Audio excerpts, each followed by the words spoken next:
Hey, Scarefest fans, this is Joe Lewis from Bonehead Weekly. I was out tonight visiting with some friends. One of them I hired in my old job, and she's leaving for another job.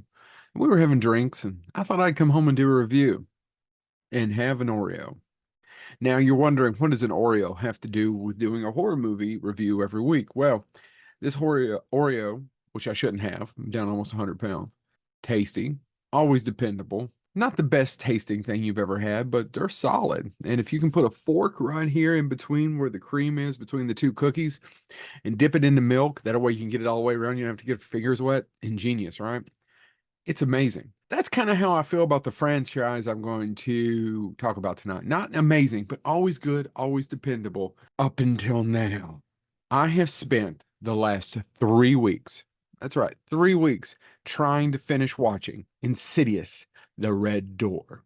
Now, the Insidious films, like an Oreo, are often dependable, not always the most delicious thing you can get, not the best cookie. Chocolate chips are my favorite, chocolate chip cookies, but good, dependable. The first Insidious movie, very good. Second one, third one, okay. Probably diminishing results, but I always love Lynn Shay in those pictures. Lee Wanell, one of the writers, is plays Specs with the two people. He's one of the writers. He's one of the writers of this one. They wrote the original Saw movie with James Wan. James Wan directed Insidious and Insidious Part 2. These are good movies. Why does this one suck so bad? Why is it so boring? Why is it just Insidious, the Red Door? Should you open it? No. Keep that door closed. It's actually directed by Patrick Wilson. Patrick Wilson plays the dad who's been in all these movies. And I don't have anything against Patrick Wilson. He's not one of my favorite actors. He's also on Aquaman and the A-Team and several other things. It's just so boring. Basically, what it is their marriage is falling apart. They don't remember anything. They went to almost said a ventriloquist. They went to someone who basically put them under a spell. And they forgot, they don't remember, ruined their family. But the oldest son, who was going into the Lamberts, that is, and the dad don't remember, and something is pulling them into it back in as they make memories. He's got to drive his kid, who's estranged from, to college. It's just boring. It's so boring.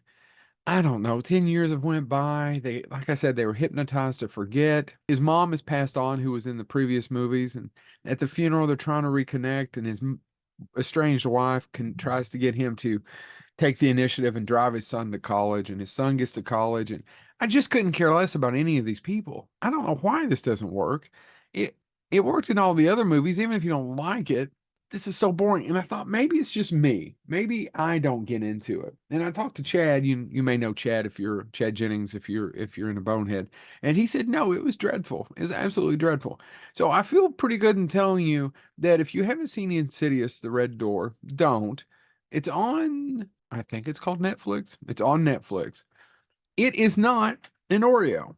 Insidious Chapter 3, Insidious Chapter 2, Insidious The Last Key. These movies are Oreos.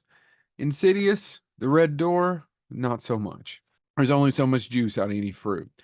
And I'm pretty sure we don't need any more Insidious movies. Now, some of you out there are going to hate me for saying this. That's okay.